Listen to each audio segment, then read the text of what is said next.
Gusto mo bang malaman ang tungkol sa eye floaters? Nagtataka ka ba tungkol sa mga maliliit na batik sa iyong paningin? Alamin natin. Ano nga ba ang mga eye floaters? Ang mga ito ay maliliit na kumpol ng mga cells o protina sa loob ng vitreous humor ng iyong mata, ang mala jelly na substance na pumupuno sa iyong eyeball. Ang mga floaters na ito ay mga piraso ng red blood cells o kumpol ng protina na lumulutang-lutang habang ginagalaw mo ang iyong mga mata. Mas mapapansin mo ang mga ito sa harap ng mga maliwanag na background tulad ng asul na langit o screen ng computer.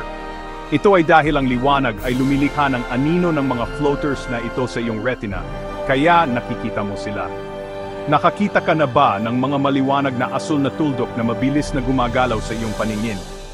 Ang mga ito ay tinatawag na blue sky sprites, at ang mga ito ay talagang white blood cells na gumagalaw sa mga capillaries sa harap ng iyong retina.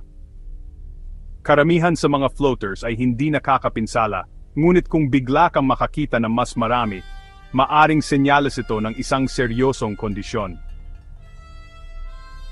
Kaya, bantayan ang iyong mga floaters at kumonsulta sa doktor kung may makita kang biglaang pagbabago. Manatiling mausisa at tumingala.